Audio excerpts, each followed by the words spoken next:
Beelzebub's Tales to His Grandson, Chapter 23, the fourth personal sojourn of Beelzebub on the planet Earth. Beelzebub continued thus: I descended for the fourth time to that planet Earth, owing to the request of my essence friend, Gornahur Harhark. I must first of all tell you that after I had met this Gornahur Harhark, and had become friendly with him, I always, during our subjective exchange of opinions, whenever we again met, shared my impressions with him about the strange psyche of the three-centered beings of that planet of yours. And the result of these exchanges of opinion of ours concerning your favorites was that he finally also became so interested in them that he once even very seriously asked me to keep him always informed, even if only approximately, of my observations of them, and thereafter I sent to him, just as I did to your uncle Tuilan, copies of all my brief notes concerning the strange particularities of their psyche.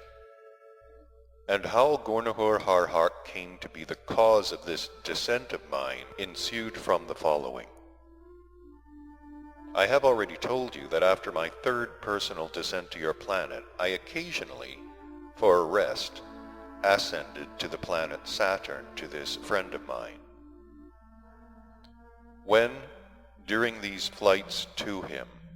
I had become convinced of his great learning,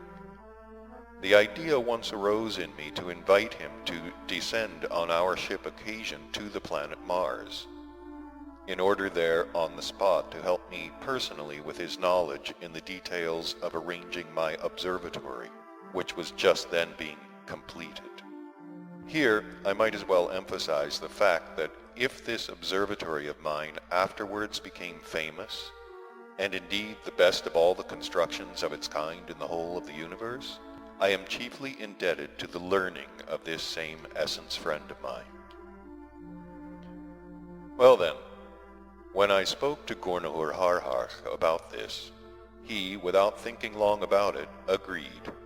and together we immediately began to deliberate how to carry out our intention. The problem was that our route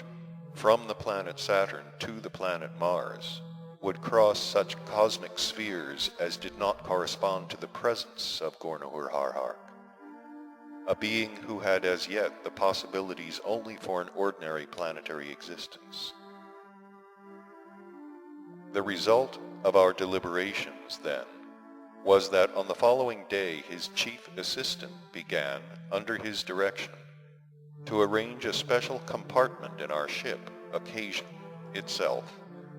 and to furnish it with every kind of adaptation and apparatus for elaborating those substances of which the atmosphere of the planet Saturn consists,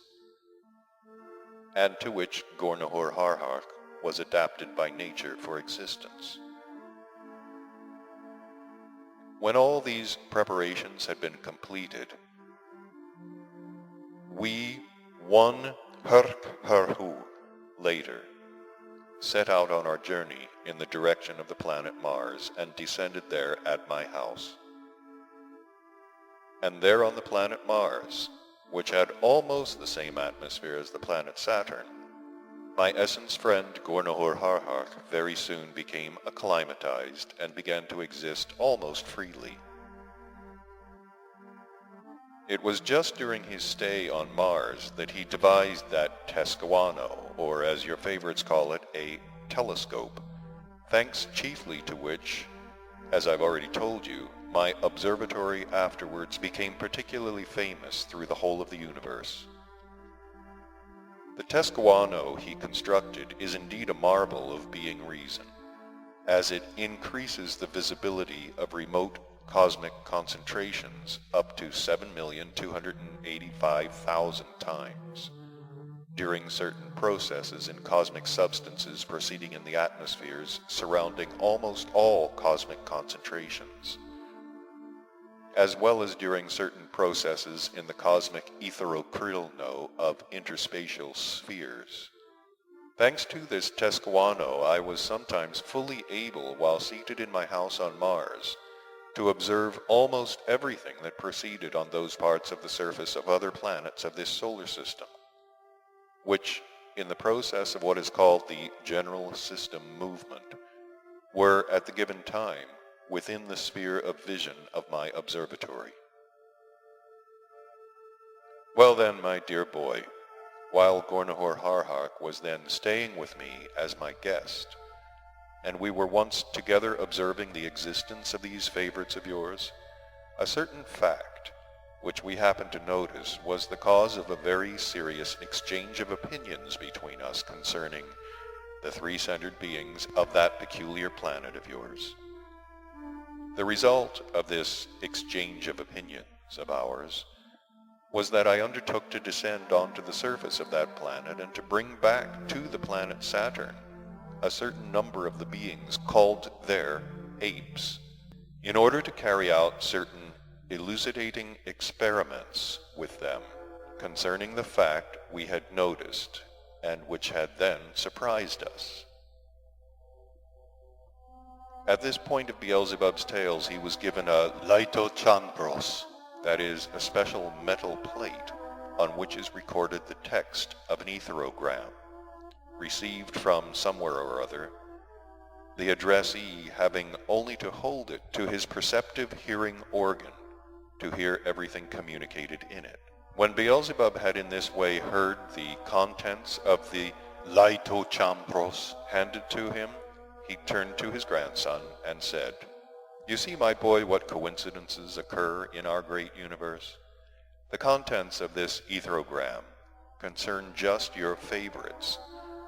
in connection with these terrestrial beings I've just mentioned. That is, these apes. It has been sent to me from the planet Mars, and among other things, there is communicated in it that the three-centered beings of the planet Earth have again begun to revive what is called the ape question. I must tell you first of all that on account of a cause also ensuing from the abnormal being existence there was long ago crystallized, and there is periodically intensified in its functioning in the presences of those strange three-brained beings arising and existing on the planet Earth, a strange factor which from time to time produces in their presences a crescendo impulse, owing to which, during the periods of its action, they wish at all costs to find out whether they have descended from these apes or whether these apes have descended from them. Judging from the etherogram, this question is this time agitating chiefly those biped beings who breed there on the continent called America.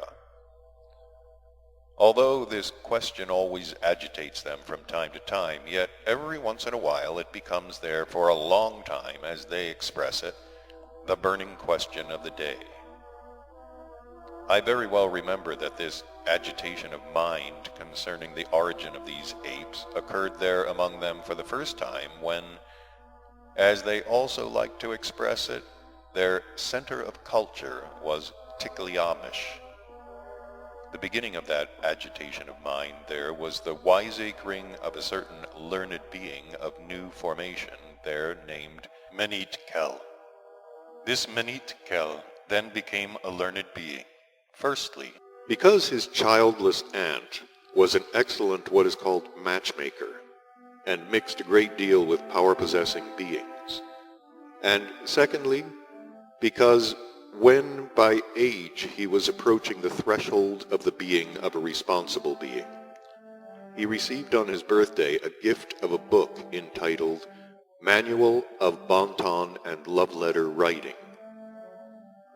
Being materially secure and therefore quite free, thanks to an inheritance left him by his uncle, a former pawnshop proprietor, he, out of boredom, compiled a massive and erudite work in which he spun out, concerning the origin of these apes, an elaborate theory with every kind of logical proof, but of course with such logical proofs as could be perceived and crystallized only in the reasons of those freaks who have taken your fancy. This Menitkel then proved by his theory that these fellow apes of theirs had descended neither more nor less than from what are called people who became wild. And the other terrestrial beings of that period, as it had already become proper to them, implicitly believed this Auntie's darling without any essence criticism whatsoever. And from that time on, this question, which had then agitated the strange reason of your favorites, became a subject of discussion and fantasizing, and existed right up to what is called the seventh in turn great general planetary process of reciprocal destruction. Thanks to this maleficent idea, there was even fixed in the instincts of most of these unfortunates of that period still another abnormal, what is called dictatory factor, which began to engender in their common presences the false feeling that these ape beings were presumably sacred, and the abnormal factor engendering this sacrilegious impulse, also passing by inheritance from generation to generation, has reached the instincts of very many beings even at the present time. This false idea that arose and was fixed there owing to the said pawn shop progeny existed during nearly 2 of their centuries, and became an inseparable part of the reason of the majority of them, and only various events proceeding from the mentioned general planetary process effaced it, until it ultimately completely disappeared from their common presences. But when what is called their cultured existence was concentrated on the continent named Europe, and when the time of the maximum intense manifestation of the peculiar illness there named to wiseacre had again come round, which illness, by the way, had already long before become subject to the fundamental cosmic law of heptaparaparshanok, according to which it had, in respect of intensity, also to function with a certain periodicity. Then, to the grief of the 3-brained beings of the whole of the universe, that ape question, namely the question who is descended from whom, again arose, and having become crystallized, again became a part of the presence of the abnormal reason of your favorites. The stimulus for the revival there of this ape question was this time also a learned being, and of course also great, but now a learned being of quite a new formation, namely Darwin. And this great learned being, basing his theory on that same logic of theirs, began to prove exactly the opposite of what Menitkel had said, namely that it was they themselves who were descended from these Mr. Apes. And as for the objective reality of the theories of both these great terrestrial learned beings, I am reminded of one of the wise sayings of our esteemed Mullah Nasruddin, namely, they were both very successful, though of course not without luck, in finding the authentic godmother of the incomparable Scheherazade on an old dunghill. In any case, you must know and bear in mind that for many centuries just this question among similar ephemeral questions has provided material for the kind of mentation which is considered among your favorites as the highest manifestation of reason. These favorites of yours would, in my opinion, get quite a correct answer to this question which always excites them. That is the question how the apes arose, if they were able, in the given case, to apply one of these sayings again of our dear Mullah Nasruddin, who on many occasions used to say, "The cause of every misunderstanding must be sought only in women." If they had attempted the solution of this enigmatic question with that wisdom of his, then perhaps they would have finally discovered whence and how these countrymen of theirs had originated. As this question of the genealogy of these apes there is indeed exceedingly abstruse and unusual, I shall inform your reason about this also as far as possible from every aspect. In fact,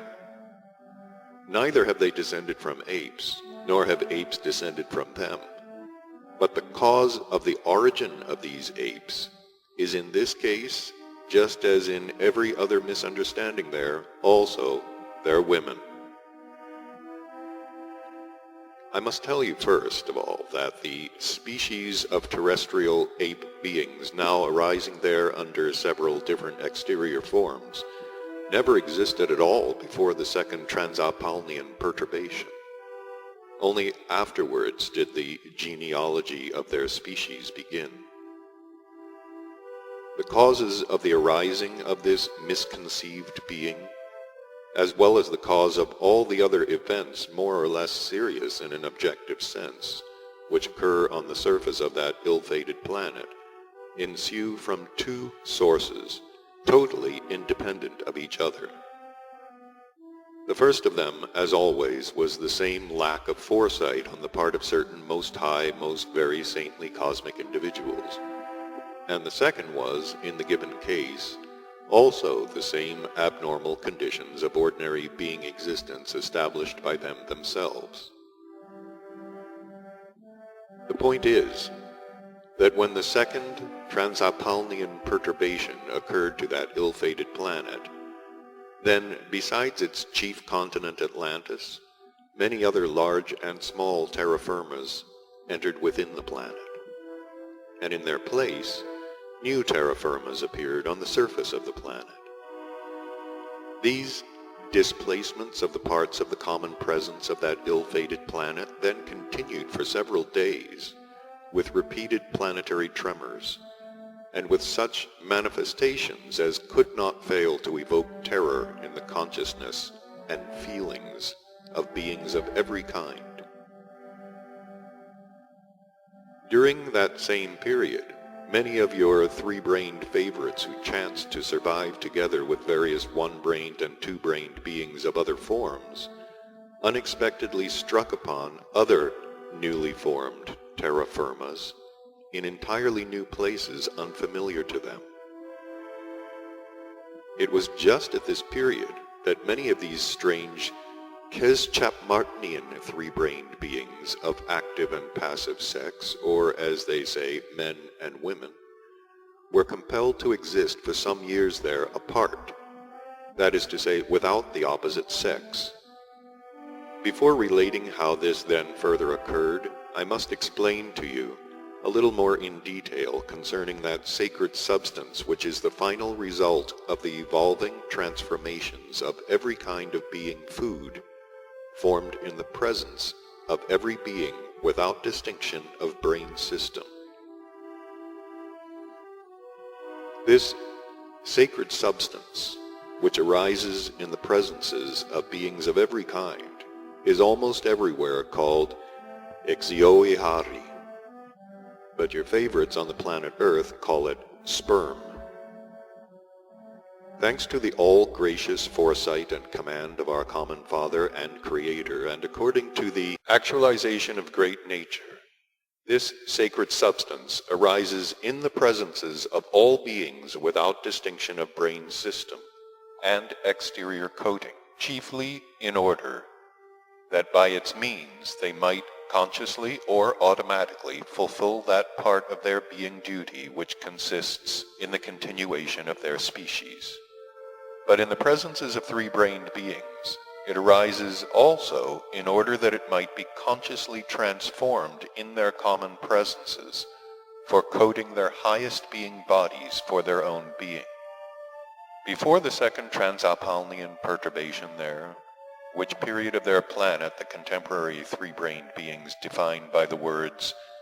before the loss of the continent Atlantis, when various consequences of the properties of the organ Kundabuffer had already begun to be crystallized in their presences, a being impulse began to be formed in them which later became predominant. This impulse is now called pleasure, and in order to satisfy it, they had already begun to exist in a way unbecoming to three-centered beings, namely, most of them gradually began to remove this same sacred being substance from themselves, only for the satisfaction of the said impulse. Well then, my boy, owing to the fact that most of the three-brained beings of the planet Earth thereafter carried out the process of the removal from themselves of this sacred substance, which is constantly formed in them, not at certain periods normally established by great nature for beings in accordance with their organization, simply for the purpose of the continuation of their species, and also owing to the fact that most of them ceased to utilize this sacred substance consciously for coating their higher being bodies, the result was obtained that when they do not remove it from themselves by ways which had then already become mechanical, they naturally must experience a sensation called circliniamen, or as your favorites there would say, the state defined by the words out of sorts, which state is invariably accompanied by what is called mechanical suffering. Remind me at some opportune moment about the said periods fixed by nature for the normal process of the utilization of exioihari by beings of different brain systems, for the purpose of the continuation of their species, and I shall explain it to you in detail. Well then, in consequence of the aforesaid, and because, just like us, they are also only Gurdjieffian beings, and the normal removal from their presences of this sacred substance, which constantly and inevitably arises in them, can proceed exclusively only with the opposite sex, when they utilize it for the continuation of the species by means of the sacred process El Muarno, and also because they were not in the habit of utilizing it for the purpose of coating their higher being bodies. These chance surviving three-brained beings there, namely those who had already been existing, as it is not becoming for three-brained beings to exist, that is to say, when during several of their years they had existed without beings of the opposite sex, began to turn to various anti-natural means for the removal from themselves of the sacred substance, exioihari, formed in them. The beings of the male sex then turned to the anti-natural means called mordorten and anthroparasti, or, as the contemporary beings would say, onanism and pederasty. And these anti-natural means fully satisfied them. But for the three-brained beings of the passive sex, or as they are called, women, the said anti-natural methods proved to be not sufficiently satisfying. And so the poor woman orphans of that time, being already then more cunning and inventive than the men there,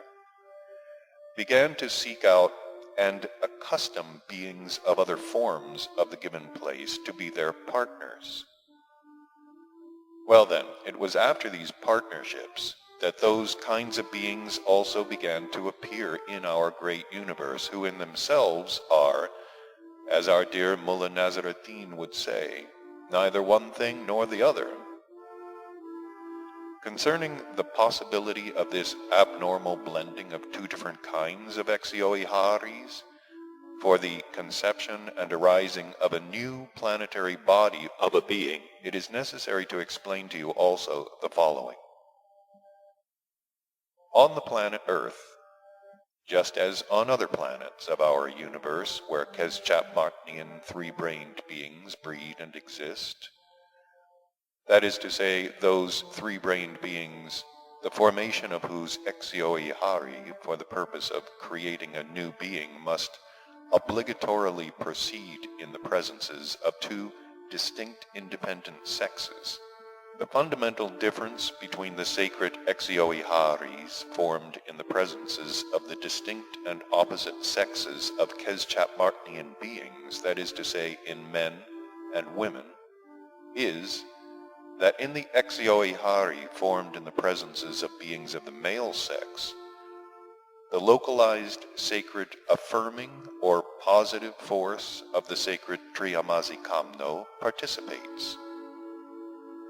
while for the complete formation of the Exioihari in the presences of beings of the female sex, there participates the localized sacred denying or negative force of the same sacred law. And owing to the same all-gracious foresight and command of our Father of everything existing in the great universe, and according to the actualizations of Great Mother Nature, then in certain surrounding conditions and with the participation of the third separately localized holy force of the sacred Triamazikamno,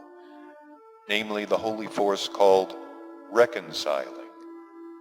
the blending of these two Exioiharis,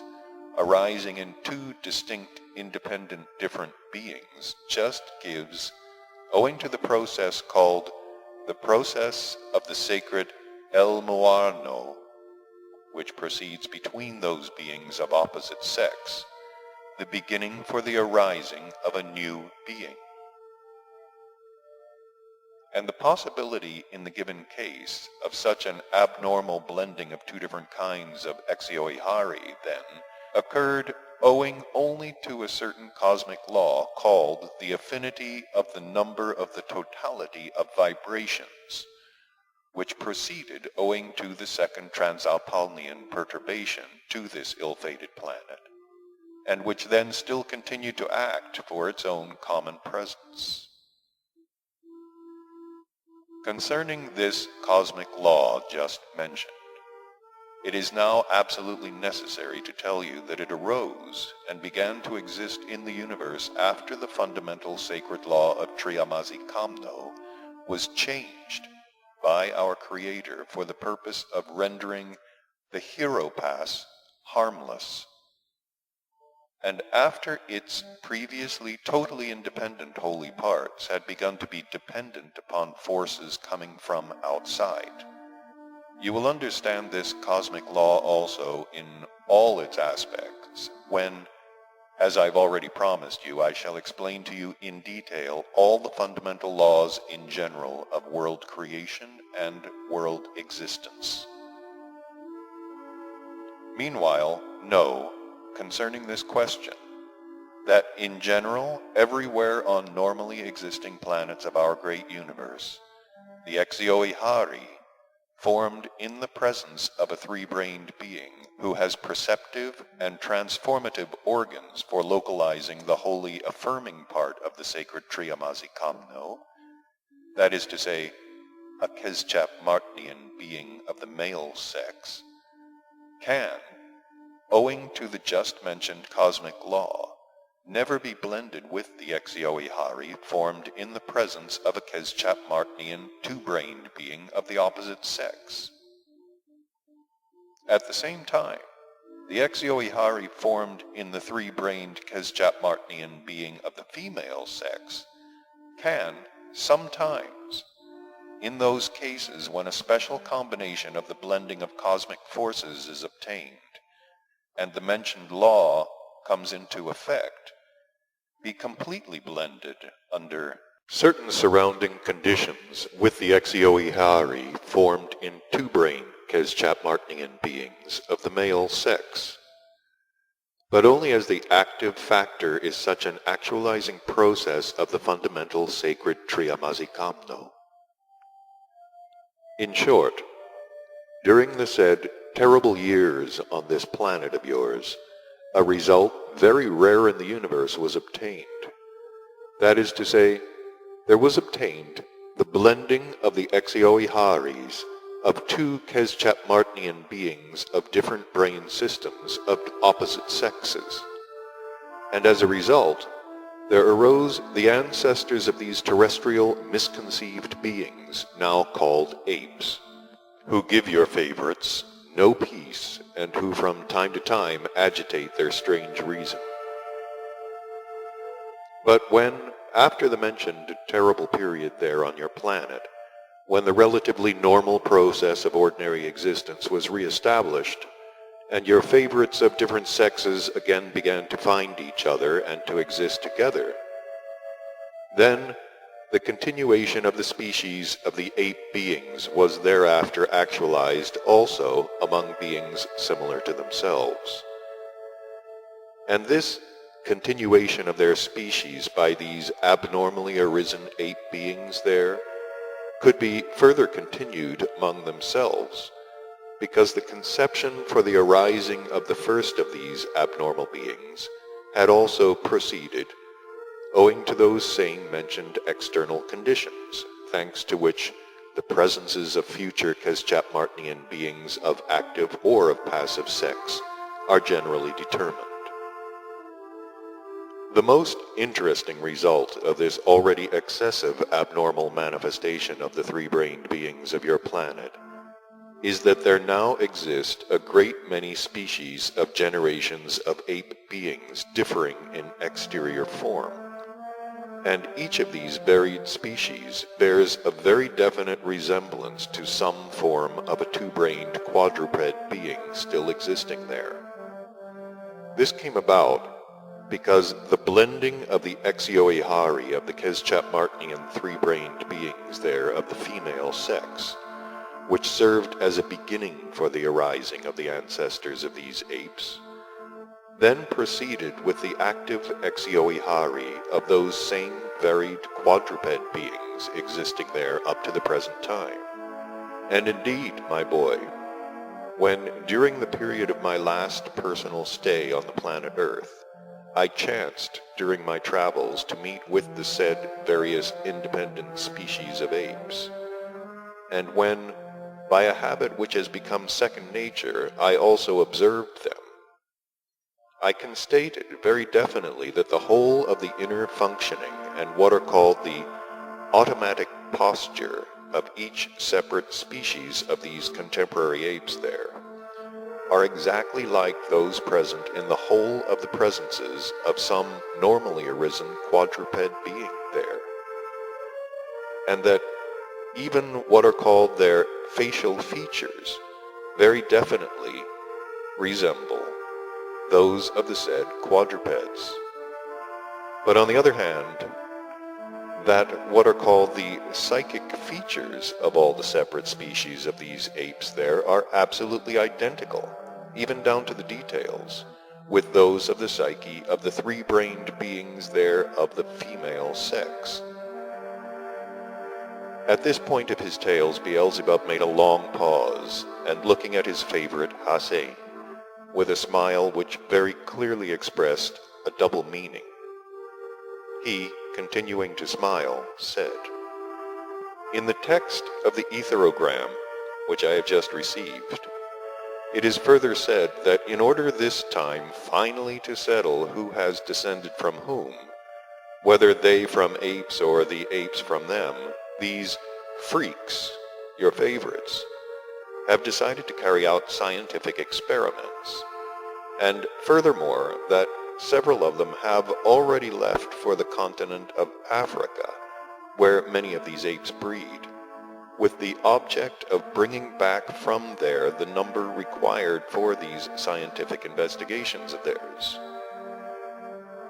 To judge by this etherogram, the beings of the planet Earth who have taken your fancy are again, in their turn, up to their extraordinary tricks. From all I have learned about them during my observations, I foresee that this scientific experiment will, of course, very greatly interest other of your favorites also, and will serve for a time as material to their strange reason for endless discussion and talks.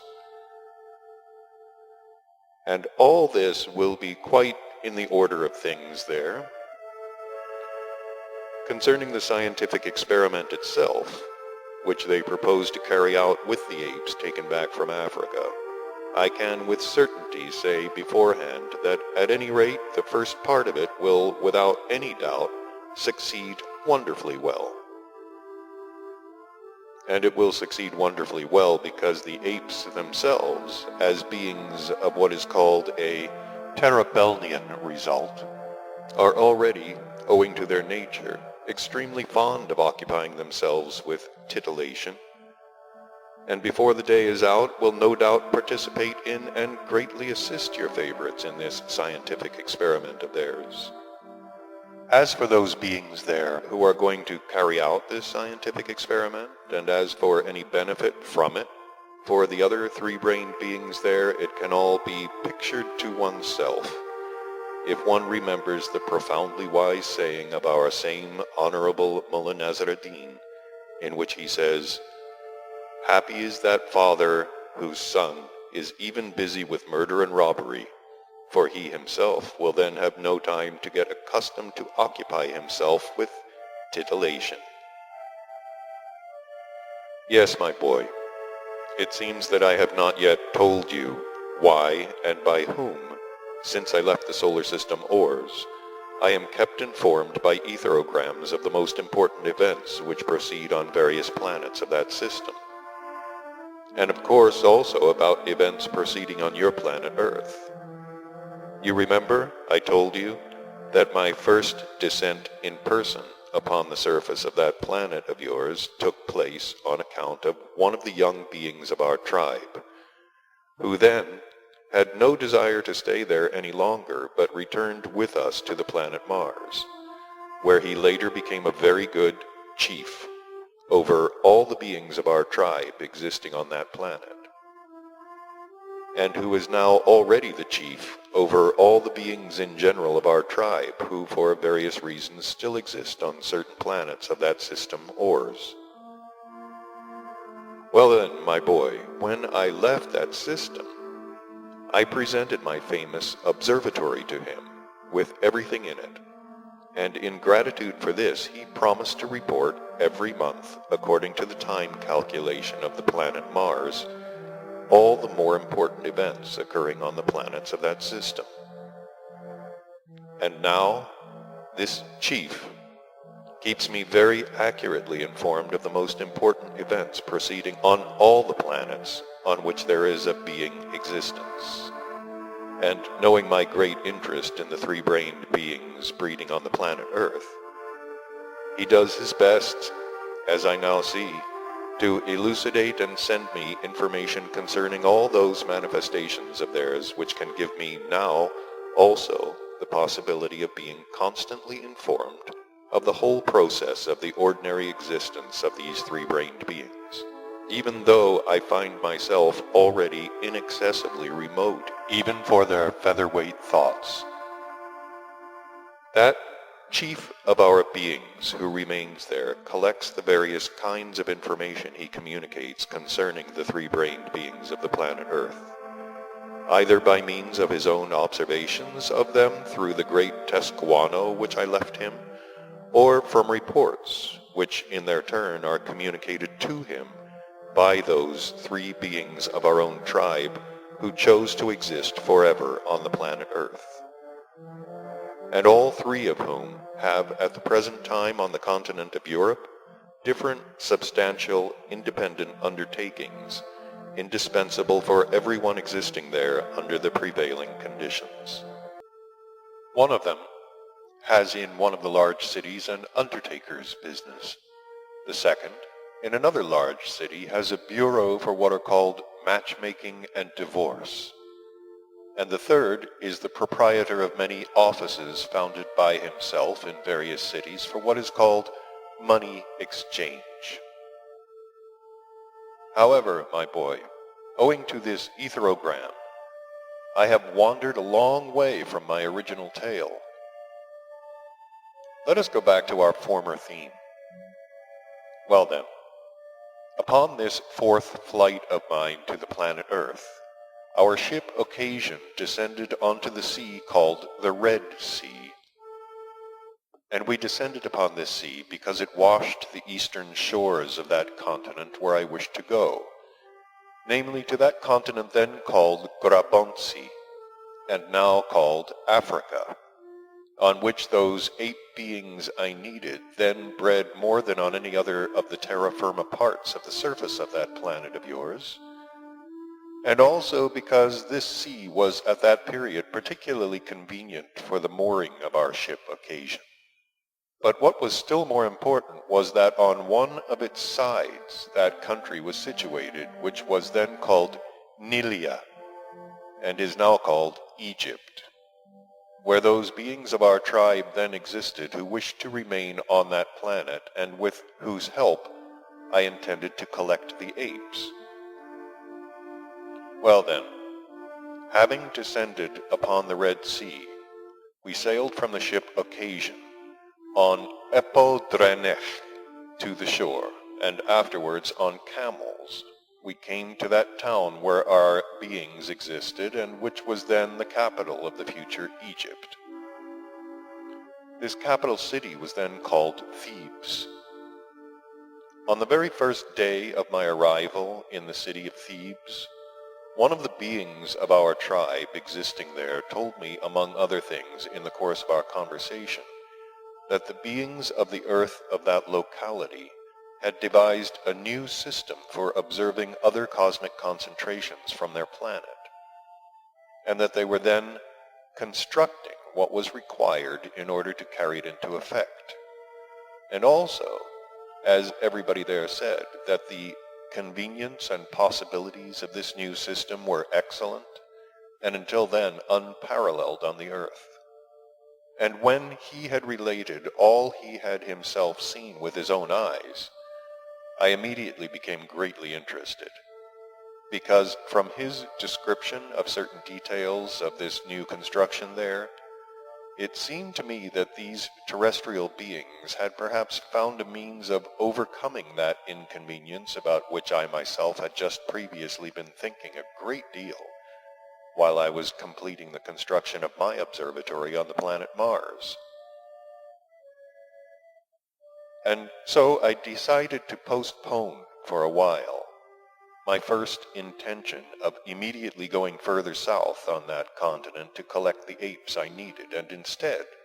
to go first where the said construction was being made, in order on the spot to become personally acquainted with it from every aspect, and to find out all about it. Well then, the day following our arrival in the city Thebes, accompanied by one of the beings of our tribe who already had many friends there, and also by the chief constructor of the said construction, and of course by our Ahun also, I went this time on what is called a chor-tetev, down the tributary of that great river now called the Nile. Near where this river flowed into a large Salya-Kuryapnian area, those constructions were just being completed, one part of which then interested me.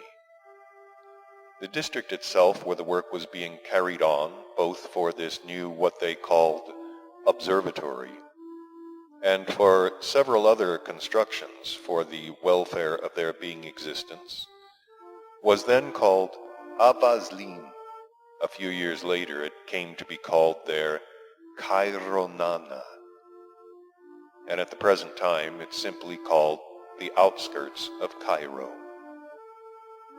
The mentioned constructions had been begun long before by one of what are called their pharaohs, the name by which the beings of that region called their kings. And at the time of my 4th flight to the earth, and my first visit to this place, the special constructions he had begun were already being completed by his grandson, also a pharaoh. Although the observatory which interested me was not yet quite finished, nevertheless, observations of the exterior visibility of cosmic concentrations could be made from it, and the results issuing from them and the reciprocal action of these results could be studied. Those beings who were occupied with such observations and studies were called, at that period on the earth, astrologers. But when afterwards that psychic disease of theirs called wiseacring became finally fixed there, owing to which these specialists of theirs also shriveled and shrank, and became specialists only in giving names to remote cosmic concentrations, they came to be called astronomers. Inasmuch as the difference in significance and sense in relation to surrounding beings between those from among the three-brained beings who have taken your fancy, who at that time were such professionals, and those who have now, as it were, the same occupation, might show you, so to say,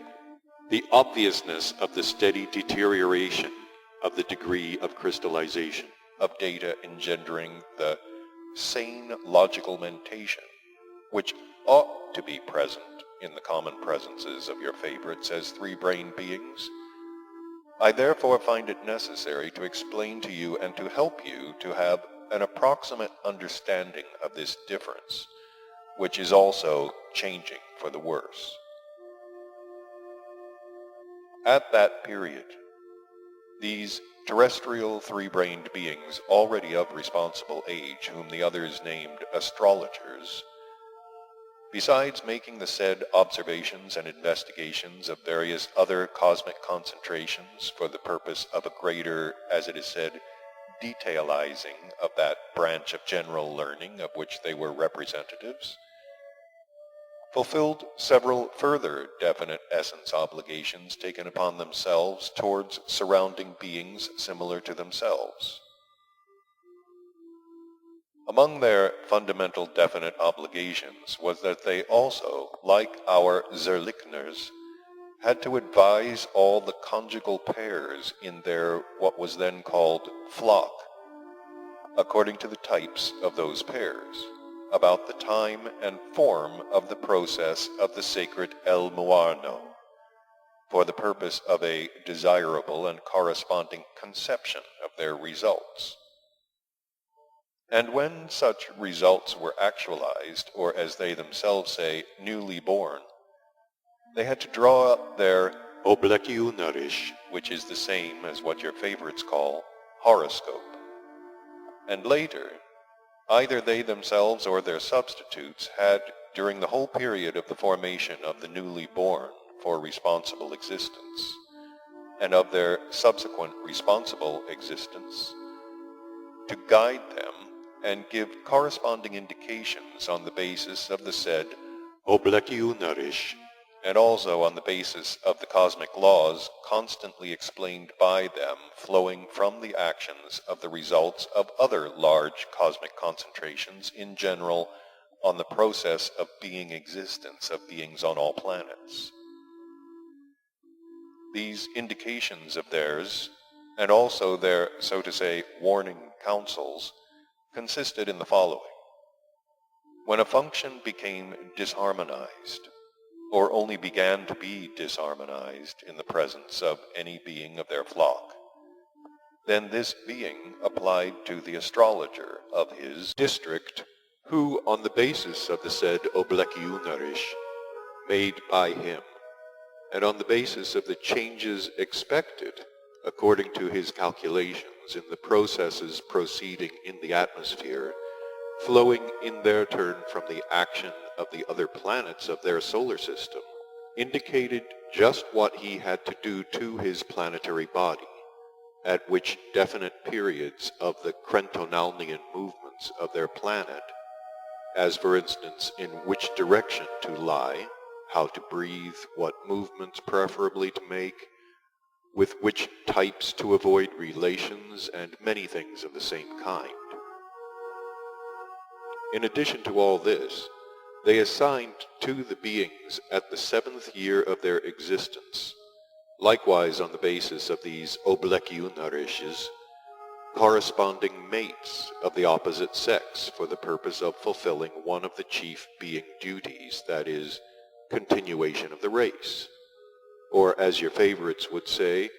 they assigned them husbands and wives. Justice must be done to your favorites of the period when these astrologers existed among them. They then indeed very strictly carried out the indications of these astrologers and made their conjugal unions exclusively only according to their indications. Therefore, at that period, in regard to their conjugal unions, they always corresponded according to the type, just as such pairs correspond everywhere on planets on which Keschatmartnian beings also breed. These ancient terrestrial astrologers made these matches successfully, because even if they were very far from the knowledge of many cosmic trogoautoegocratic truths, yet they at least already very well knew the laws of the influence of different planets of their solar system on the beings breeding on their own planet. Namely, the influence of these planets on a being at the moment of his conception, for further formation as well as for his complete acquisition of the being of a responsible being. Having, thanks to the information transmitted to them from generation to generation, a many-centuried practical knowledge, they already knew which types of the passive sex can correspond to which of the active sex. And owing to all this, the pairs matched according to their indications almost turned out to be corresponding and not as it proceeds there at the present time. And that is to say, they are now united in conjugal pairs who nearly always do not correspond in type, in consequence of which, during the continuation of the entire existence of these couples there, about half of their, as they say, inner life is spent only on what our esteemed Mullah Nasr ad-Din expresses in one of his sayings by the following words: "What a good husband he is," or "what a good wife she is, whose whole inner world is not busy with the constant nagging of the other half." In any case, my boy, if these astrologers had continued to exist there, then surely, thanks to their further practicing, the existence of the beings of this unfortunate planet would by now have gradually become such that their family relations would at least have been a little like the existence of similar beings on other planets of our great universe. But all this, which was beneficently established in the process of their existence, they have also sent, like all their other good attainments, without even having had time to make use of it, to the gluttonous swine of our respected Mullah Nasr ad-Din. And these astrologers of theirs, as usually happens there, also at first began gradually to shrink, and then entirely, as is said, vanished. After the total abolition among them of the duties of these astrologers, other professionals in the same sphere appeared in their place, but this time from among the learned beings of new formation, who also began to observe and study, as it were, the results issuing from various large cosmic concentrations, and their influence on the existence of the beings of their planet.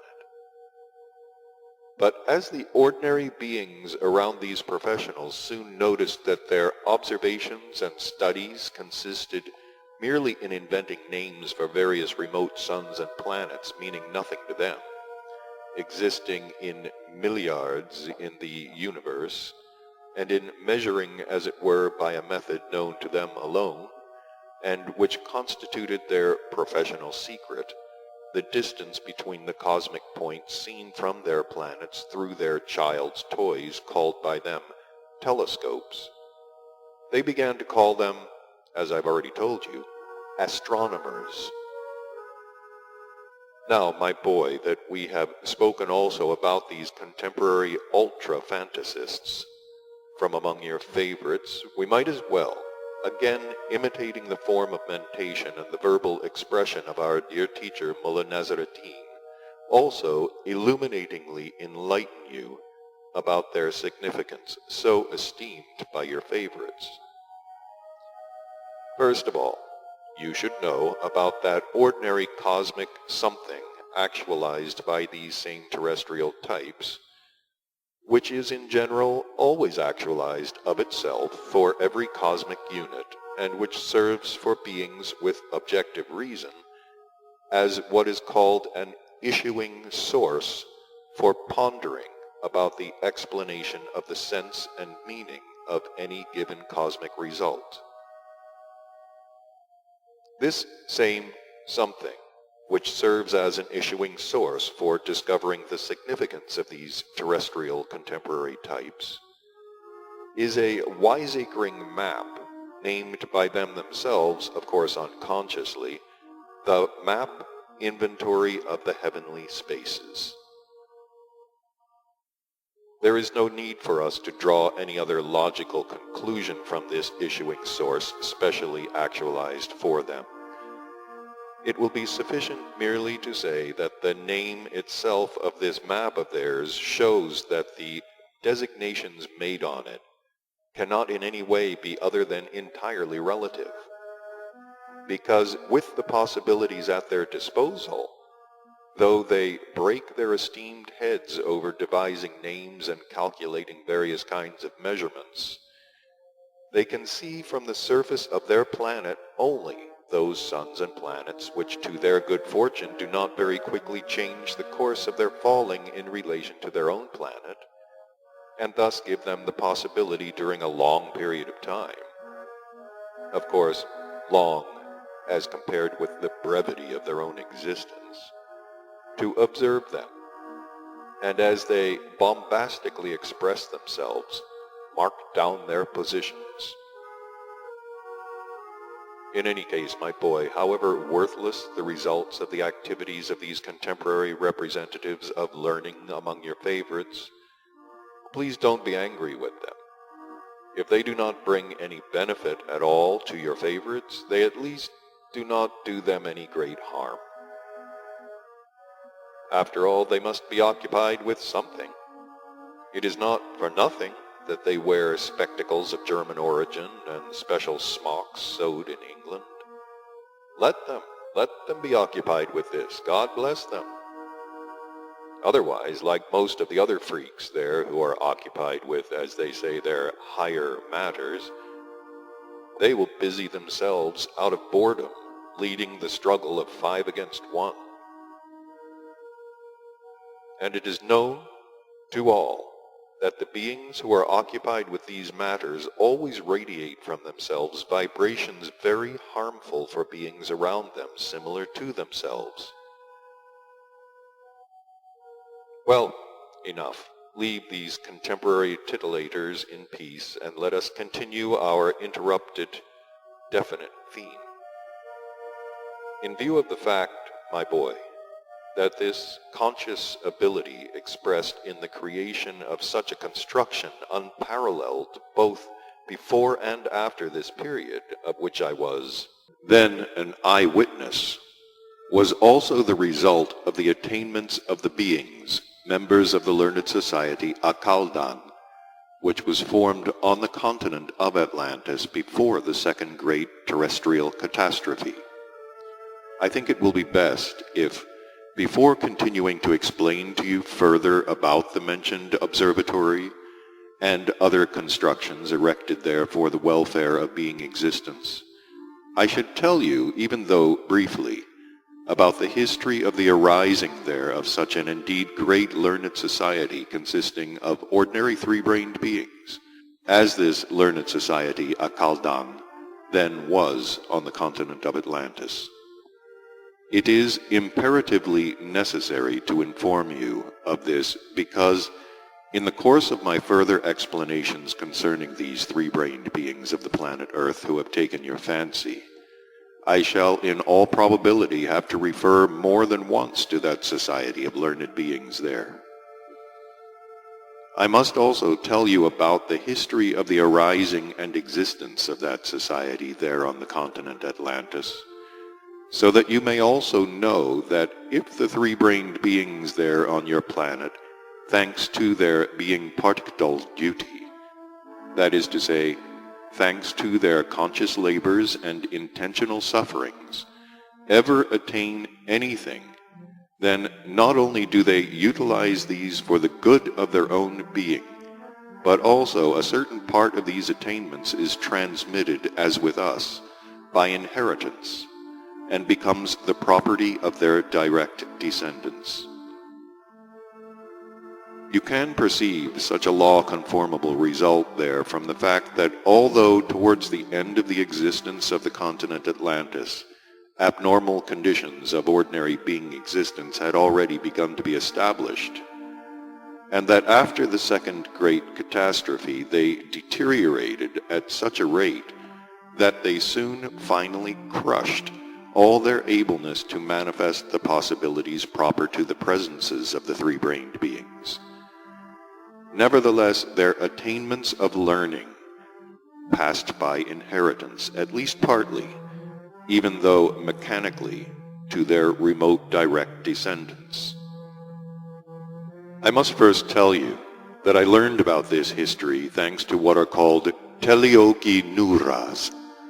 which are at the present time in the atmosphere also of that planet Earth of yours.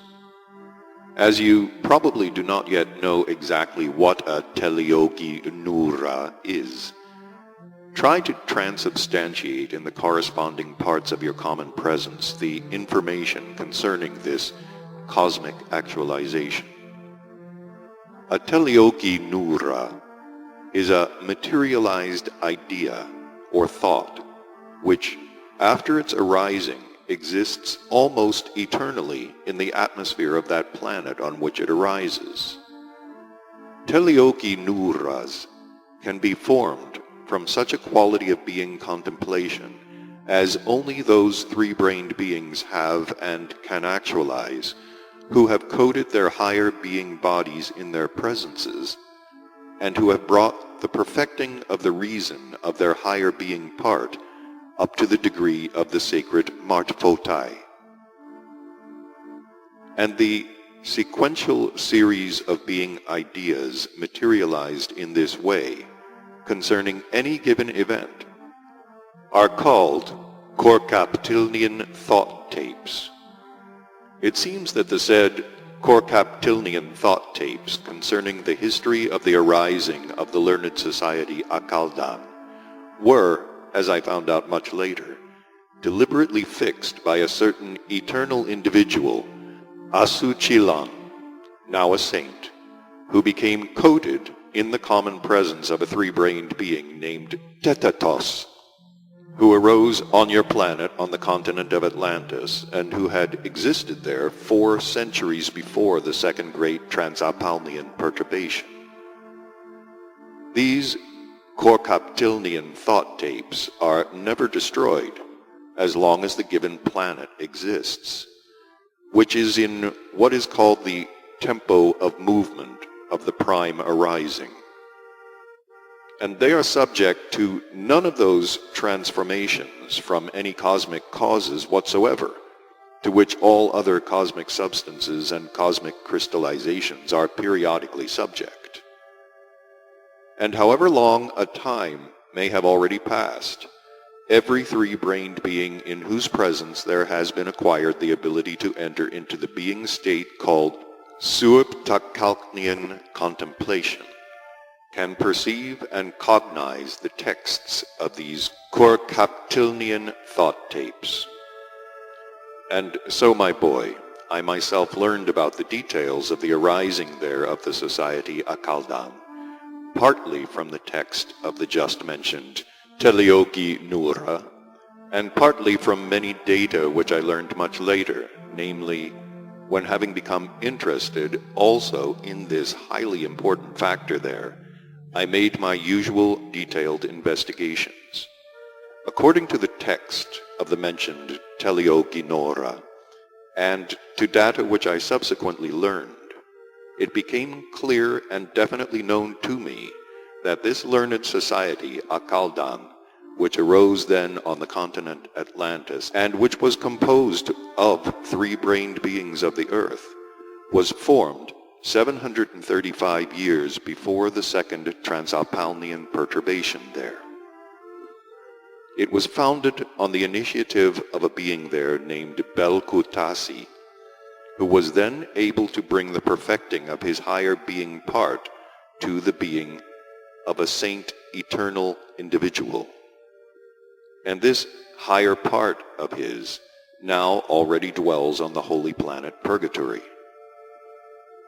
My elucidation of all those inner and outer being impulses and manifestations which caused this Belkutasi then to found that truly great society of ordinary three-brained beings, a society which in its time was throughout the whole universe called envied for imitation, showed that when this same later saint individual Belkutasi was once contemplating, according to the practice of every normal being, and his thoughts were by association concentrated on himself, that is to say, on the sense and aim of his existence, he suddenly sensed and cognized that the process of the functioning of the whole of him had until then proceeded not as it should have proceeded according to sane logic. This unexpected constatation shocked him so profoundly that thereafter he devoted the whole of himself exclusively to be able at any cost to unravel this and understand. First of all, he decided to attain without delay such a potency as would give him the strength and possibility to be quite sincere with himself, that is to say, to be able to conquer those impulses which had become habitual in the functioning of his common presence, from the many heterogeneous associations arising and proceeding in him, and which were started in him by all sorts of accidental shocks coming from outside, and also engendered within him, namely the impulses called self-love, pride, vanity, and so on. And when, after incredible what are called organic and psychic efforts, he attained to this, he then, without any mercy for these being impulses which had become inherent in his presence, began to think and recall just when and what various being impulses had arisen in his presence during the period preceding all this, and how he had consciously or unconsciously reacted to them. Analyzing himself in this manner, he began to recall just which impulses evoked which reactions in him, and his independently spiritualized parts, that is to say, in his body, in his feelings, and in his thoughts, and the state of his essence when he reacted to anything more or less attentively, and how and when, in consequence of such reactions of his, he had manifested consciously with his eye, or had acted automatically under the direction of his instinct alone. And it was just then that this bearer of the later saint individual Belkutasi, recalling in this way all his former perceptions, experiencings, and manifestations, clearly constated in consequence that his exterior manifestations did not at all correspond either to the perceptions or to the impulses definitely formed in him. Further, he then began to make similar sincere observations of the impressions coming from outside, as well as those formed within himself, which were perceived by his common presence. And he made them all with the same exhaustive, conscious verifications of how these impressions were perceived by his separate spiritualized parts, how and on what occasions they were experienced by the whole of his presence, and for what manifestations they became impulses. These exhaustive conscious observations and impartial constatations finally convinced Belkutasi that something proceeded in his own common presence, not as it should have proceeded according to sane being logic. As it became clear to me during my subsequent detailed investigations, Although Belkutasi had become indubitably convinced of the accuracy of his observations on himself, yet he doubted the correctness of his own sensations and understandings, and also the normalness of his own psychic organization. And he therefore set himself the task of elucidating, first of all, whether he was in general normal in sensing and understanding all this just in this way and not otherwise. To carry out this task of his, he decided to find out how the same would be sensed and cognized by others. With that aim, he began inquiring among his friends and acquaintances to try to find out from them how they sensed it all, and how they cognized their past and present perceptions and manifestations. Doing this, of course, very discreetly, so as not to touch, it turned out that all of them sensed and saw in themselves everything just the same as he did. Now, among these friends and acquaintances of Belkutasi, there were several earnest beings who were not yet entirely slaves to the action of the consequences of the properties of the organ Kundabuffer, and who, having penetrated to the gist of the matter, also became very seriously interested in it, and began to verify that which proceeded in themselves, and independently to observe those around them. Soon after, on the initiative of the same Belkutasi, they began to meet together from time to time and to share their observations and new constatations. After prolonged verifications, observations, and impartial constatations, this entire group of terrestrial beings also became categorically convinced, just like Belkutasi himself, that they were not as they ought to be. Not long after, many others also having such presences joined that group of terrestrial beings. And later, they founded that society which they named the Society of Achaldans. By the word Achaldan, the following conception was then expressed: the striving to become aware of the sense and aim of the being of beings. From the very beginning of the foundation of this society, Belkutasi himself stood at its head, and the subsequent actions of the beings of this society proceeded under his general guidance.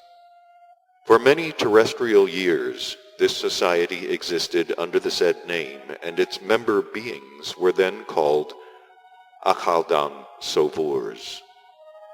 But later, when the members of this society, for purposes of a general character, were divided into a number of independent groups, the members belonging to different groups came to be called by different names. And this division of theirs into groups occurred for the following reason. When they had finally become convinced that there was something very undesirable in their presences, and they had begun to seek means and possibilities of achieving its removal in order to become such as, according to sane logic, they ought to have been, corresponding to the sense and aim of their existence, the elucidation of which, whatever it might have cost them, they made the basis of their task. And when they proceeded to actualize in practice this task previously decided upon by their reason, it very soon became clear that it was imperatively necessary for its fulfillment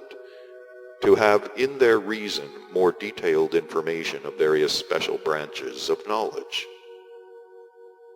But as it proved impossible for each and every one of them to acquire the necessary special knowledge, they divided themselves for convenience into a number of groups so that each group might separately study one of these special branches of knowledge required for their common aim.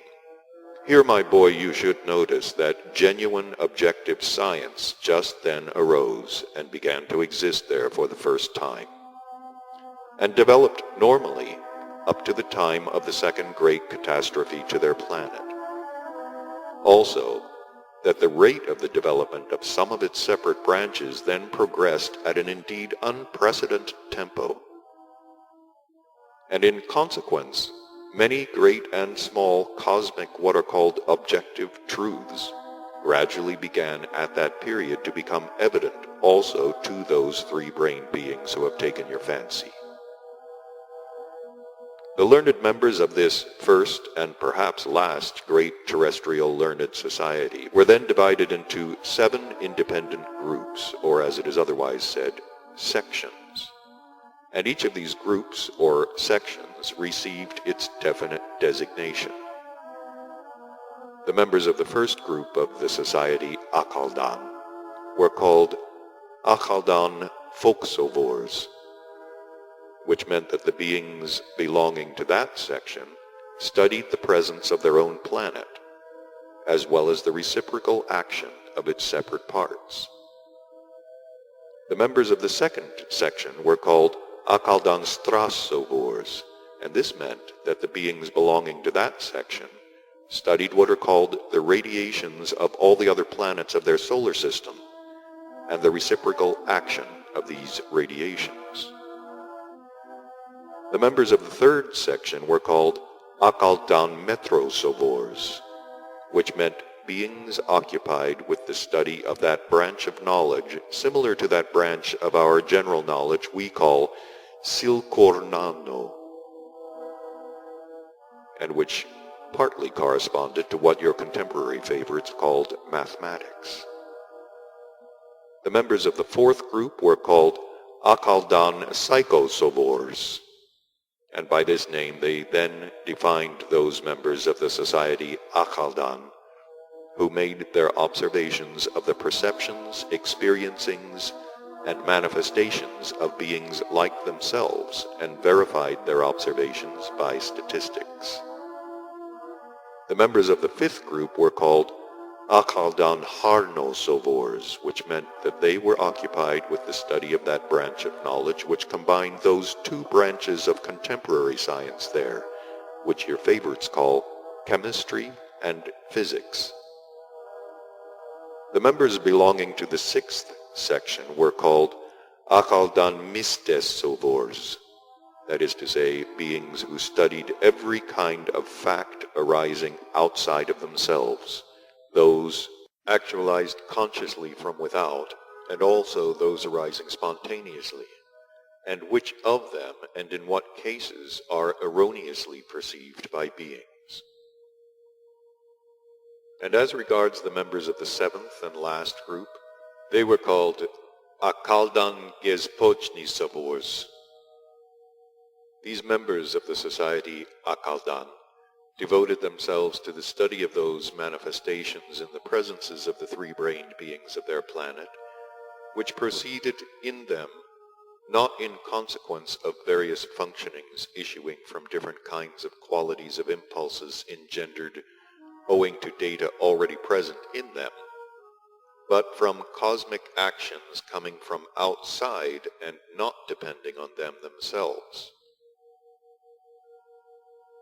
The three-brained beings of your planet who became members of this society actually did a great deal in respect of approaching objective knowledge, which had never been done there before, and which perhaps will never be repeated. And here it is impossible not to express regret, and to repeat that to the most great misfortune of all terrestrial three-brained beings of all later epochs, it was just then, when after incredible being the aforementioned impulses inherent in them, namely self-love, pride, and so on, which are unbecoming to three-brained beings, on their part, and also thanks to these inquiries, Belkutasi gradually succeeded in evoking sincerity in his friends and acquaintances. Certain of them can state, and as a result, as I've already told you, that something serious was to occur to their planet in the near future. For the purpose of discerning the character of the anticipated serious event, they dispersed over the whole planet, and shortly afterwards, as I've already told you, the aforesaid second Transapalnian perturbation occurred to that ill-fated planet of yours. Well then, my boy, when after this catastrophe a number of the surviving beings, members of that great learned society, gradually came together again, they no longer having their native country, first settled together with most of the other surviving beings in the center of the continent Grabonsi. But later, when they had on the continent Grabonsi come to themselves, a little after the cataclysm not according to law which had occurred, they decided jointly to try to reestablish and perhaps to continue to actualize in practice all those tasks which had formed the basis of their last society. As the manifestations of those abnormal conditions of being existence of most of the three-brained beings there, which had already been established before the catastrophe, had by this time already begun to boil furiously on the said part of the surface of the continent Grabonsi, these surviving members of the society Akaldan looked for another place on the same continent for their permanent existence, more suitable for this work of theirs which demanded complete separateness. Such a suitable place they found in the valley of the large river flowing on the north of the said continent, and there indeed they all migrated together with their families, to continue in isolation the attainment of the tasks set by their society. This entire region, through which the said large river flowed, they first named Sakronakari. But this name was afterwards several times changed, and at the present time this region is called Egypt, while the said large river, then called Nipil Huachi, is now, as I've already said, called the Nile. Soon after certain former members of the learned society Akaldan had settled on this part of the surface of the planet Earth, all the beings of our tribe, who then existed on the surface of that planet which has taken your fancy, migrated to the same place. And the relations of our tribe with that part of your planet, and also with the first migration there of the chance surviving former members of the society Akaldan, were as follows. I told you once that just before the second Transapalnian perturbation, our party Pythoness, while prophesying, insisted that all the beings of our tribe should without delay migrate for the continuation of their existence on that planet to a definite part of the surface of that same continent now called Africa. This definite part of the surface of the continent which the Pythoness indicated lay just at the source of the said large river Nipilhuachi, where the beings of our tribe existed all the time the said second Transapalnian perturbation lasted, as well as later when everything had gradually resumed its relatively normal state, and when most of the surviving beings had then almost forgotten what had happened, and had again formed, just as if nothing had occurred to them, one of their famous centers of culture in the very center of that future Africa. And it was just then when the former members of the society Akaldan were searching for a suitable place for their permanent existence that they chanced to meet a number of the beings of our tribe who advised them to migrate to the country further down the said river. Our acquaintanceship and our friendly relations with many of the former members of the society Akaldan had already begun on the continent Atlantis, almost from the founding of that society. Do you remember I told you that when I descended to that planet for the first time and the beings of our tribe assembled in the city of Samlios, with my participation in order together to find a way out of the difficult situation that had been created, Those general meetings of ours were held in one of the sections of the principal cathedral of the Society Akaldan. And from that time on, good relations were established between many beings of our tribe and certain members of this society. And there in that future Egypt,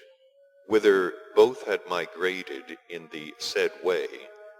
the relations of the beings of our tribe with the authentic former members themselves who chanced to be saved,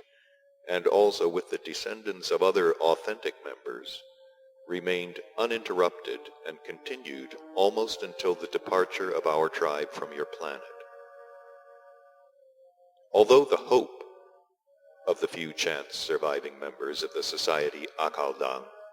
that they would be able to resume the actualizing of the task of their society was not fulfilled, nevertheless, thanks to them alone,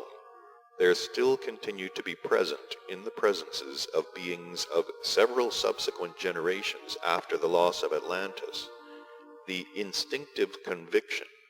concerning the sense of what is called their completed personal being. In addition, thanks to them, something of what had been attained by the reason of the three-brained beings there also nevertheless survived when that reason was still normal in them. And after a while, this something began mechanically to be transmitted by inheritance from generation to generation, and reached the beings of quite recent periods, even to several beings of contemporary times. Among those results of the learned attainments of the members of the Society Akaldan, which were transmitted by inheritance, were also, without question, those ingenious and solid constructions which I saw being erected during this fourth descent of mine to your planet, by the beings of whom I am just going to inform you, who were breeding on that part of the surface of the continent of the present Africa. Although the expectations that I had formed from all that our countrymen had told me concerning the mentioned new observatory there, before I had seen it with my own eyes, were not justified, nevertheless, the observatory itself and also the other construction of the beings then of that region proved to be exceedingly ingenious and provided data for the enrichment of my common presence by a great deal of productive information for my consciousness. And in order that you may clearly represent to yourself and understand how these various constructions were then erected by the three-brained beings of this region for the welfare of their being existence, I think it will be enough if I explain to you in as great detail as possible how the particularity of their ingenious practical invention was manifested in respect of their new observatory, on account of which I decided to visit that region. For this purpose, I must first of all inform you of two facts connected with the change in the common presences of these three-brained beings who have taken your fancy. The first fact is that at the outset, while they were still existing normally, that is, as it is in general becoming to all three-brained beings to exist, and while they had what is called Olues Tesnochnian sight, they could also perceive at a distance proper to be perceived by ordinary three-brained beings the visibility of all great as well as small cosmic concentrations existing beyond them during every process of the omnipresent Okidanoch, which proceeded in their atmosphere. In addition, those of them who were consciously perfected and had thereby brought the sensibility of the perception of their organ of sight, like three-brained beings everywhere else, up to what is called the Olues Ultra Tesnochnian state, acquired the possibility of perceiving also the visibility of all these cosmic units situated at the same distance, which arise and have their further existence dependent upon the crystallizations localized directly from the sacred Theomertmalogos, that is to say, from the emanations of our most holy Son Absolute. And later, when the same constant abnormal conditions of ordinary being existence were finally established, as a consequence of great nature was compelled, for reasons of which I've already once told you,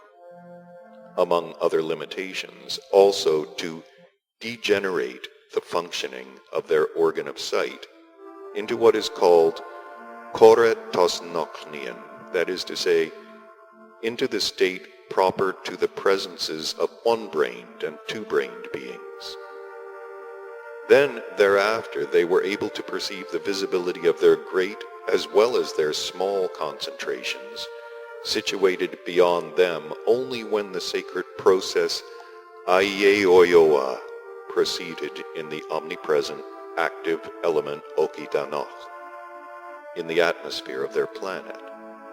or as they themselves say, according to their understanding and their own perceptions, on dark nights. And the second fact, by virtue of the same degeneration of their sight into koretesnokhnien, is based on that law common to all beings, namely, that the results obtained from every manifestation of the omnipresent Okitanokh are perceived by the organs of sight only when in immediate contact with those vibrations which are formed in beings and which actualize the functioning of the being organ for perceiving, at the given moment, the visibility of cosmic concentrations situated beyond them. That is to say, only when the said results of the manifestation of the omnipresent Okitanokh proceed up to the limit beyond which, according to the quality of the given organ for perceiving visibility, what is called the momentum of the impulse dies down, or, to put it otherwise, they perceive the visibility of objects only when almost next to them. But if these results take place beyond the mentioned limit, then this manifestation does not at all extend to those beings in whose presences there are organs for the perception of visibility, formed only by the results of the totality of istoklanos. Here it is very opportune to repeat one of the profound sayings seldom used there of our Mullah Nasruddin, which very neatly defines the given case, that is, to this degree of the limitation of the perception of visibility of your contemporary favorites. This wise saying of his, seldom used there, consists of the following words: "Show me the elephant the blind man has seen, and only then will I believe that you have really seen a fly." Well then, my boy, thanks to that artificial adaptation which I had there seen for the observation of other cosmic concentrations, and which was being constructed in that future Egypt on the initiative issuing from the reasons of the remote descendants of the member beings of that learned society, Akaldam. Any one of these unfortunate favorites of yours, in spite of the koretesnokhnien sight, which had long before become inherent to them, could nevertheless acquire the ability to perceive freely, at any time, as they say, of the day and night, the visibility of all those remote cosmic concentrations which in the process of the general cosmic harmonious movement come within the sphere of the horizon of their observation. In order to overcome this limitation of their organ of the perception of visibility, they then invented the following. Their Tescahuano, or telescope, the construction of which, it must here be said, passed to them also from their remote ancestors. They did not fix on the surface of their planet, as was usually done there and is still done now, but they placed this Tescahuano very deep within the planet. And they carried out their observations of the cosmic concentrations found beyond the atmosphere of their planet through specially bored pike-like hollows. The observatory I then saw had 5 of these hollows. They began in relation to the horizon, from different places of the surface of the planet occupied by the observatory. But they all met at a small underground common hollow, which was something like a cave. From there, the specialists, then called astrologers, made their observations for the purpose of studying, as I've already told you, the visible presences and results of the reciprocal action of other cosmic concentrations belonging to their own solar system, as well as to other systems of the great universe. They made these observations of theirs through any one of the mentioned hollows, which looked out in different directions onto their horizon, according to the given position of their planet, relative to the cosmic concentration observed in the process of the common cosmic harmonious movement. I repeat, my boy, that although the chief peculiarity of the observatory constructed there by the 3-brained beings of the future Egypt proved not to be new to me, since this principle had also been utilized in my observatory on Mars, with only this difference, that my 7 long pipes were fixed not within the planet but on it. Nevertheless, all their innovations were so interesting in detail that for any case that might arise, I even made during my stay there a detailed sketch of everything I saw, and later even used something of it for my own observatory. And as regards the other constructions there, I shall perhaps tell you about them in detail sometime later. But, meanwhile, I will only say that all these independent constructions, which were then not quite finished, were situated not far from the observatory itself, and were intended, as I elucidated during my inspection under the guidance of the constructor who accompanied us, and who was a friend of one of our tribe, partly for the purpose of observing other suns and planets of our great universe, and partly for determining and intentionally directing the course of the surrounding atmosphere in order to obtain the climate desired. All these constructions of theirs occupied a fairly large open space of that part of the said region, and were enclosed by a special lattice work made of the plant then called there Zalnakatar. It is extremely interesting to notice here that they erected at the chief center of that huge enclosure a rather large of course in comparison with the size of their presences, stone statue called Sphinx, which strongly reminded me of the statue I saw on my first descent in person to your planet in the city of Samlios, just opposite the enormous building belonging to the learned society Akaldan, and which was then called the chief cathedral of the society Akaldan. The statue I saw in the city of Samlios, and which greatly interested me, was the emblem of this society and was called Conscience. It represented an allegorical being, each part of whose planetary body was composed of a part of the planetary body of some definite form of being existing there. But of the parts of those beings of other forms, who, according to the crystallized notion of the 3-brained beings there, had to perfection one or another being function.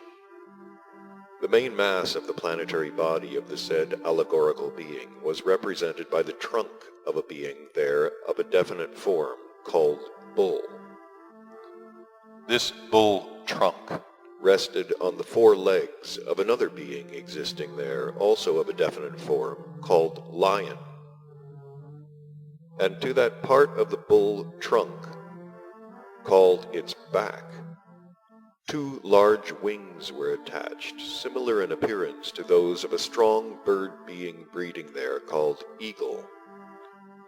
And on the place where the head should be, there was fixed to the bull's trunk, by means of a piece of amber, 2 breasts, representing in themselves what are called breasts of a virgin. When I became interested on the continent Atlantis in this strange allegorical image, and then inquired about its meaning, one of the learned members of the Great Society of Men Beings explained it to me as follows. This allegorical figure is the emblem of the society Akaldang, and serves for all its members as a stimulus, constantly to recall and awaken in them the corresponding impulses attributed to this allegorical figure. Further, he explained, each part of this allegorical figure gives to every member of our society in all the 3 independently associating parts of his common presence, namely in the body, in the thoughts, and in the feelings, a shock for corresponding associations for those separate cognizances which in their totality can alone give us the possibility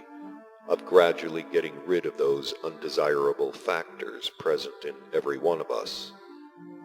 both those transmitted to us by heredity as well as those acquired by ourselves personally,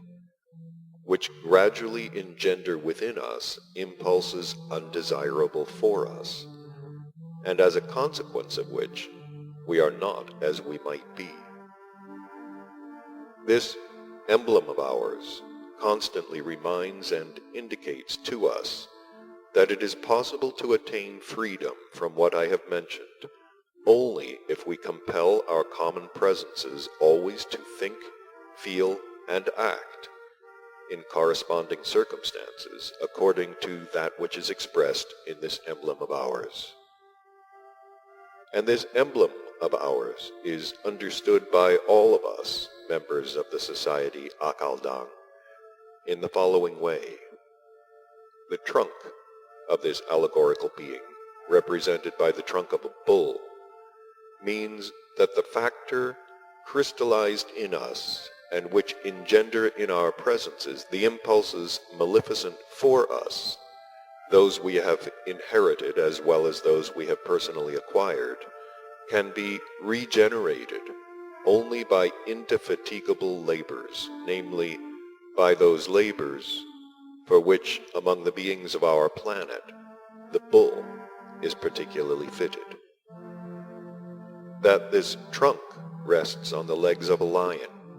means that the said labors should be performed with that cognizance and feeling of courage and faith in one's might, the property of which might is possessed among all the beings of the earth in the highest degree by the possessor of these legs, the mighty lion. The wings of the strongest and the highest soaring of all birds, the eagle, attached to the bull trunk, constantly remind the members of our society that during the said labors and with the mentioned inner psychic properties of self-respect, it is necessary to meditate continually on questions not related to the direct manifestations required for ordinary being existence. And as regards the strange image of the head of our allegorical being in the form of the breasts of a virgin, this expresses that love should predominate always and in everything during the inner and outer functionings evoked by one's consciousness. Such a love as can arise and be present only in the presences of concentrations formed in the lawful parts of every whole responsible being in whom the hopes of our common Father are placed. And that the head is fixed to the trunk of the bull with amber signifies that this love should be strictly impartial, that is to say, completely separated from all the other functions proceeding in every whole responsible being. In order, my boy, that the sense of this latter emblem, put into the material called there amber, may become quite comprehensible to you, I must add that amber is one of those 7 planetary formations, in the arising of which the omnipresent active element Okitanoch takes part, with all its 3 separate, independent, sacred parts, in equal proportion. And in the process of planetary actualization, these intraplanetary and surplanetary formations serve for what is called the impeding of the independent flow of these 3 localized, independent, sacred parts. At this point of his tale, Beelzebub made a short pause, as if he were thinking about something, and afterwards continued thus. During my narration of what I then saw on a still surviving terra firma part of the surface of your planet among the 3-brained beings there, certain of whom were the direct descendants of members of the truly great learned society Akaldan there, the result of the manifestations of my being reason was that, owing to various associative recollections of all kinds of impressions, of the perceptions, of the visibility of the exterior environment of the said region, which have become fixed in my common presence, there have been gradually revived in me all the scenes and all the associative flow of thoughts of one of these being experiencings of mine, which occurred during my last stay there on my visit, just to that same contemporary Egypt, when I once sat absorbed in thought at the foot of one of these constructions, which had chanced to survive from that period, and which is now called their pyramids. It was just then that in the general function of my reason, there was also associated, among other things, the following. Good. If none of the benefits already formally attained by the reason of the beings of the continent Atlantis for ordinary being existence has become the possession of the contemporary beings of this planet, then this might perhaps be logically explained simply because, for cosmic reasons, not issuing at all from and not depending upon the 3-brained beings there, that second great cataclysm not according to law occurred, during which not only that continent itself perished, but also everything which existed on it. But this Egypt, was not its magnificence still quite recent? There is no denying it. Owing to the 3rd small catastrophe to that ill-fated planet, and also to the 5th, about which I shall speak later, this part also of its surface, it is true, suffered, having been covered with sands. Nevertheless, the 3-brained beings dwelling there did not perish, but were only scattered over various other parts of the same continent. And consequently, whatever new exterior conditions may have ensued, there should have survived in their presences, it would seem, the crystallized results of the perfected factors transmitted to them by inheritance for normal being logical mentation. And so, my boy, being desirous after this distressful alstuzori of mine, or as your favorites would say, sorrowful reflections, to clear up for myself the very essence of the cause also of this lamentable fact there, I understood at the end of my minute investigations, and became aware with all my being, that this abnormality there proceeds exclusively owing only to one remarkable aspect of the chief particularity of their strange psyche, namely, that particularity which has become completely crystallized and is an inseparable part of their common presences, and which serves as a factor for the periodic arising in them of what is called the urgent need to destroy everything outside of themselves. The point is that when, during the apogee of the development of such a peculiarity, terrifying to every reason, of the psyche of the three-brained beings, they began to manifest outside of themselves this phenomenal peculiarity of their common presences. That is to say, when they begin to carry out on some part of the surface of their planet the process of reciprocal destruction, then at the same time, without any deliberate aim, and even without what is called organic need, they also destroy everything which chances to come within the sphere of the perception of their organ of sight. During the periods of this phenomenal psychopathic apogee, they destroy also all the objects of the given place, and at the given time, which these same beings themselves, between whom this terrifying process proceeds, have intentionally produced, as well as the productions which have chanced to survive and to reach them from the beings of previous epochs. Well then, my boy, at the period of the fourth sojourn of mine in person on the surface of your planet, I first arrived in the country now called Egypt, and after having stayed there a few days among the remote descendants of the members of the great learned society Akaldan, and becoming acquainted with certain surviving results of their being particular duty for the welfare of their descendants,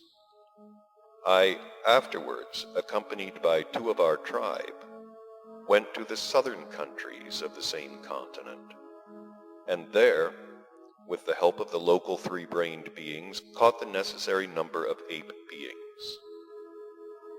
Having accomplished this, I telepathically signaled our ship Occasion, which descended to us, it must be said, on the first very dark night.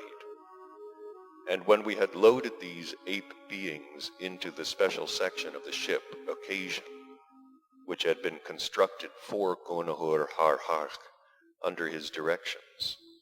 we at once reascended to the planet Mars. And 3 Martian days later, on the same ship, and together with these apes, I ascended to the planet Saturn. Though we had previously decided to carry out the experiments with these apes only on the following year,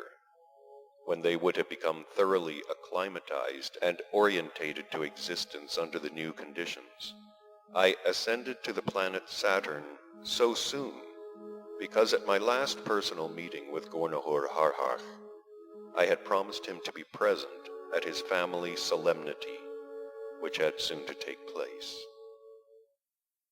And this family solemnity of Gornahur Harhark's was that beings like himself around him were to consecrate the first heir produced by him. I promised to attend this family solemnity, Kri Kra Kri, in order to undertake, regarding his recently arisen heir, what is called the Al-Naturornian being duty. Here it is interesting to remark that this kind of procedure for undertaking this being duty took place among the ancient three-brained beings of your planet also, and even reached your contemporary favorites, though these latter, just as in everything else, take only the external form of this serious and important procedure. The beings who undertake, as it were, these duties are called by your contemporary favorites godfathers and godmothers. The heir of Gornahur Harhark was then called Raur,